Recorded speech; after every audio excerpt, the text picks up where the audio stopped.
Well, I think it does seem like we're headed into a recession here in 2023. The magnitude of that recession is debatable, but I think it's at least a light to moderate recession. Potentially, it's on the order of 2009. So I think it's wise to kind of like prepare for the worst, hope for the best, prepare for the worst. Don't get too adventurous. Like, watch out for margin debt. I would really advise people to not have margin debt in a volatile stock market. And, from a cash standpoint, keep powder dry. You can get some pretty extreme things happening in a down market. Like Brett Johnson, who was the CFO of SpaceX, was at WorldCom in 2000. And he said that, and that's a good company making good products. And he said that from peak to trough, I think in less than 12 months, WorldCom went down 97%. So like, even if you had a small margin loan there, you got crushed. It subsequently recovered, and I think, to much higher levels. But, if there's like mass panic in the stock market, then you got to really be careful about margin debt. But I mean, this is just, as we know, the economy is cyclic and somewhat overdue for a recession. And my best guess is that, we have sort of stormy times for a year to a year and a half, and then things start to, dawn breaks roughly in Q2 24, if I were to guess. That's like my best guess. Recessions don't, like booms don't last forever, but neither do economic situation. Well, predicting macroeconomics is always difficult, and one should assign probabilities to these things.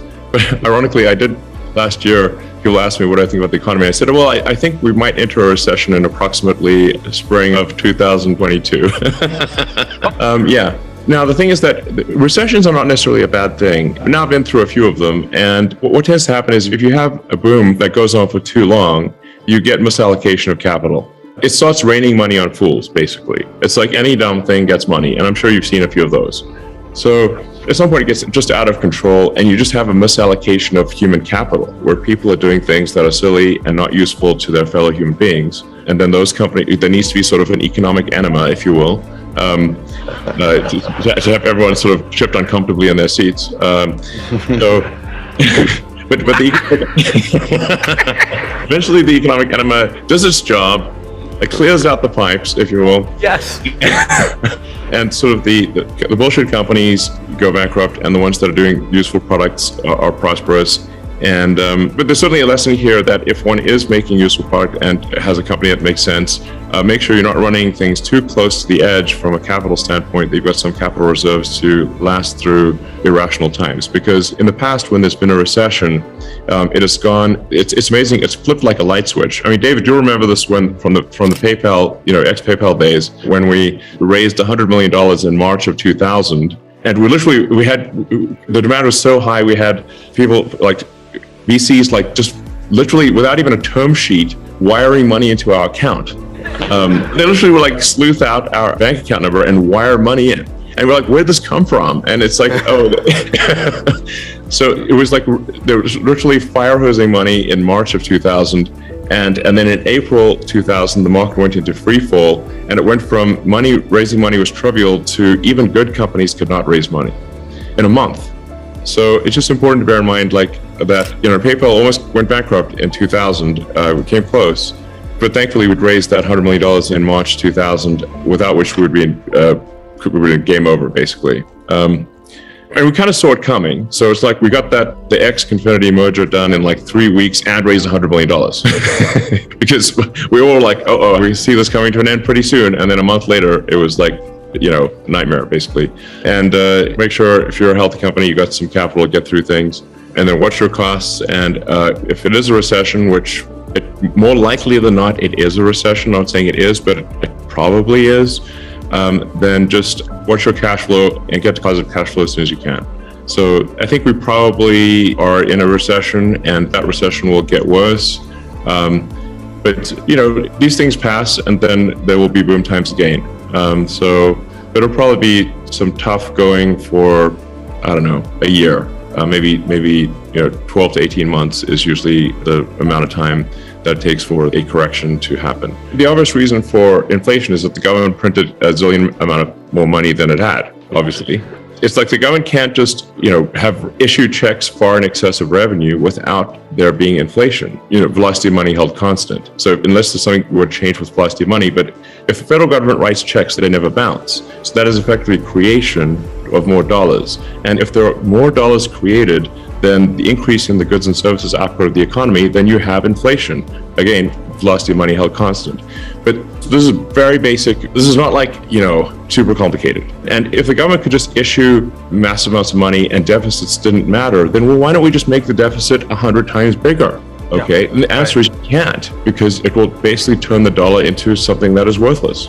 And various countries have tried this experiment multiple times. It's not like, oh, I wonder what happens if this is done. Have you seen Venezuela? Like, the poor people of Venezuela have been just run roughshod by their government. And so obviously you can't simply create money. The true economy is very important. Like, the true economy is the output of goods and services. It's not money. It's literally, what is the output of goods and services? Money is simply a way for us to, or anything that you call money, is a way for us to conveniently exchange goods and services without having to engage in barter, and also to shift obligations in time. Those are the two reasons that you have money, this thing called money. It's really it's a database. Money is an information system for labor allocation and for exchange of goods and services and for translating in time. Now, the quality of that information is a function of, it's like you can apply information theory to money, and I think it helps explain why one money system is, or why one action is better than another.